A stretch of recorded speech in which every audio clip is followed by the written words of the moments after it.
பரிசுத்த நாமத்துக்கு ஸ்தோத்திரம். கர்த்தருக்குள் நேசிக்கப்பட்டவர்களே, இந்த புதிய நாளின் காலை வேளையிலே கூட கர்த்தருடைய பெரிதான கிருபையினால உங்களை வாழ்த்தி வரவேற்கிறேன். விசேஷமாக இந்த புதிய நாளின் காலை வேளையிலே கூட கர்த்தர் கொடுத்திருக்கிற வாக்குத்தத்த வசனம், அது எரேமியா 1ஆம் அதிகாரம் 8வது வசனம். என் நாமத்தினாலே நீங்கள் எதை கேட்டாலும் அதை நான் செய்வேன் என்றார் என்பதே.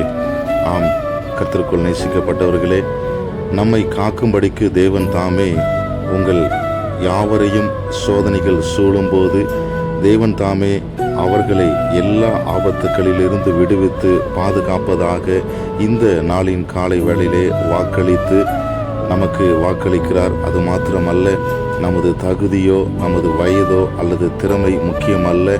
தேவன் எப்பொழுதும் நம்மோடு கூட இருக்கிறார். அது மாத்திரமல்ல, எரேமியாவின் வயதோ அல்லது பேசும் திறமை முக்கியமல்ல.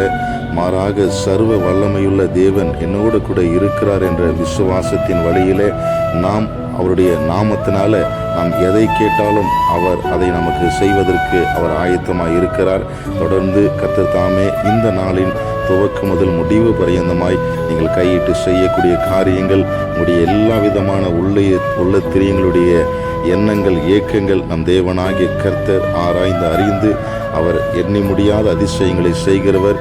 இந்த நாளிலே அப்படி உங்கள் ஒவ்வொருவரையும் ஆசீர்வதித்து பலப்படுத்தி பாதுகாத்து வழி நடத்துவாராக. ஆமென். Stay God bless you all.